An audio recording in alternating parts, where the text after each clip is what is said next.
بسم اللہ الرحمن الرحیم۔ السلام علیکم ورحمۃ اللہ وبرکاتہ۔ پیارے بچوں، ایک دفعہ کا ذکر ہے کہ ایک گاؤں میں دو دوست علی اور احمد رہتے تھے۔ وہ آپس میں کزن بھی تھے۔ وہ ایک ساتھ اٹھتے، بیٹھتے، کھیلتے اور پڑھتے تھے۔ انہیں نئی نئی چیزیں دیکھنے اور سیکھنے کا شوق تھا۔ انہیں جنگلوں، کھیتوں اور ندی نالوں کی سیر کرنے کا بہت شوق تھا۔ وہ اکثر اپنے دادا کے پاس بیٹھ کر ان سے اپنے مذہب اور تاریخ کے بارے میں پوچھتے رہتے تھے۔ ایک دن وہ اپنے دادا کے لیے پھل لے کر آئے۔ دادا نے شکریہ ادا کر کے کہا کہ آج میرا روزہ ہے، مگر میں شام کو افطاری میں ضرور یہ کھاؤں گا۔ علی اور احمد نے پوچھا، دادا جان، رمضان تو گزر گیا، آج کس چیز کا روزہ رکھا ہے؟ دادا نے کہا، آج 9 محرم ہے، اسی کا روزہ رکھا ہے۔ علی نے پوچھا، دادا جان، محرم میں ایسی کیا خاص بات ہے؟ دادا مسکرائے، میرے نوجوان متجسس ذہنوں، محرم اسلام میں بہت اہمیت کا مہینہ ہے۔ یہ غور و فکر، بخشش اور تجدید کا وقت ہے۔ ہمیں مزید بتائیں۔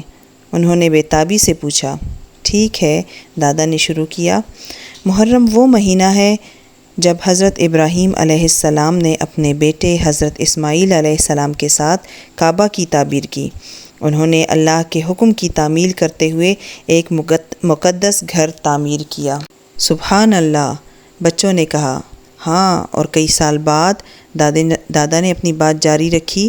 نبی کریم صلی اللہ علیہ وآلہ وسلم نے محرم کے دوران روزہ رکھا تاکہ اللہ کا شکر ادا کیا جائے کہ انہوں نے اپنی برادری کو فرعون کے شیطانی منصوبے سے بچا لیا۔ واہ، یہ تو بہت اچھی بات ہے، انہوں نے یک زبان ہو کر کہا۔ احمد نے پوچھا، دادا جان، کیا ایک ہی دن روزہ رکھتے ہیں؟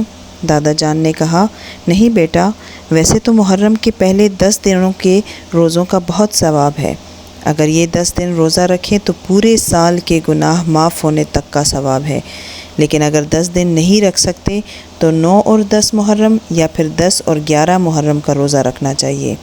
حضرت عبداللہ بن عباس رضی اللہ تعالیٰ عنہ روایت فرماتے ہیں، جب رسول اللہ صلی اللہ علیہ وآلہ وسلم مدینہ تشریف لائے تو یہودی 10 محرم کا روزہ رکھتے تھے۔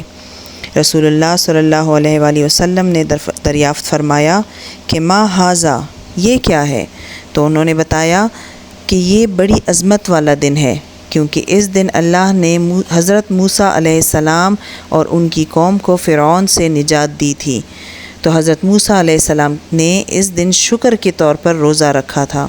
تو آپ صلی اللہ علیہ وآلہ وسلم نے فرمایا، فَأَنَا أَحْقُ بِمُوسَىٰ مِنْكُمْ، میرا حق موسیٰ علیہ السلام پر تم لوگوں سے زیادہ ہے۔ پس رسول اللہ صلی اللہ علیہ وآلہ وسلم نے اس دن خود بھی روزہ رکھا اور دوسرے لوگوں کو بھی روزہ رکھنے کا حکم دیا، لیکن ساتھ ہی یہ بھی فرمایا کہ چونکہ یہودی بھی اس دن کی تعظیم میں روزہ رکھتے ہیں تو ہم 10 محرم کے ساتھ 9ویں یا 11ویں محرم کو روزہ بھی رکھیں گے۔ علی نے پوچھا، دادا جان، پھر آپ کل بھی روزہ رکھیں گے؟ دادا جان نے کہا، جی بیٹا، کل بھی انشاءاللہ روزہ رکھوں گا۔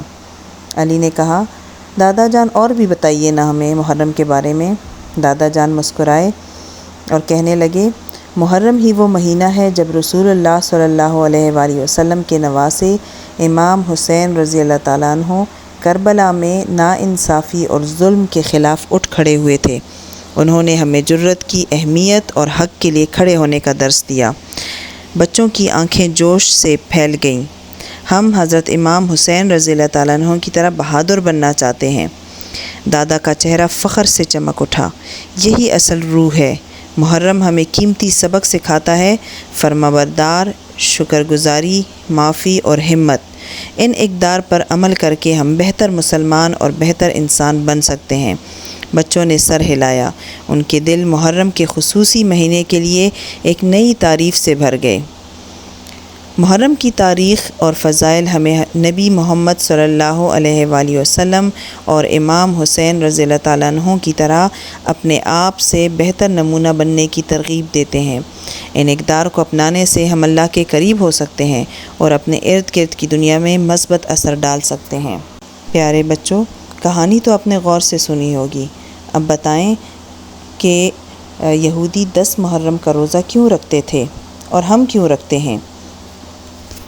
تو پیارے بچوں، اگلی کہانی کے لیے تیار رہنا۔ اپنا خیال رکھنا۔ اللہ حافظ۔